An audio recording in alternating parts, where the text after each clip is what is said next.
Good preaching is a balance of God-given gifts, formation in a community and affirmation, and learning of particular skills.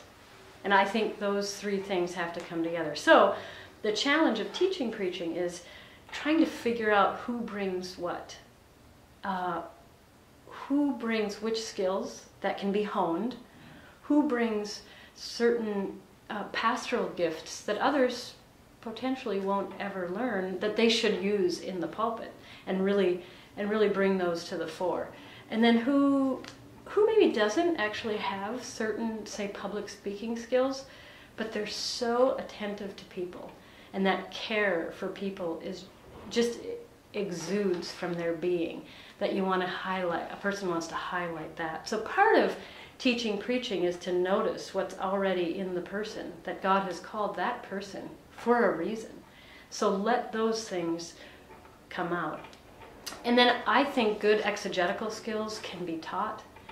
Good preparation rhythms can be taught.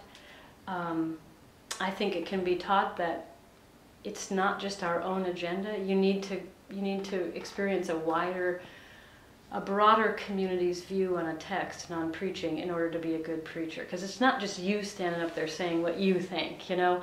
And I think that has to be taught. Those are skills. And I think sometimes it's just bringing to consciousness some weird things that we do when we're in front of people. We all have them. I have them. And if they become distracting, I think we can be taught to sort of soften those distractions a bit. So delivery-wise, I think things can be taught.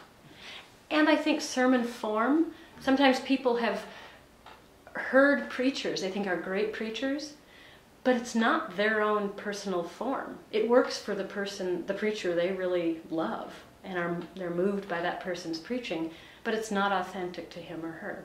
So learning different kinds of forms that a person might say, oh, that feels just right, that feels authentic.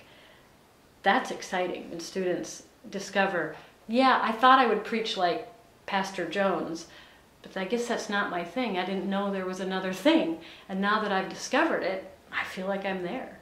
And that's really exciting. So it's taught in a way, and in another way, it just kind of emerges from whatever a student brings to the course.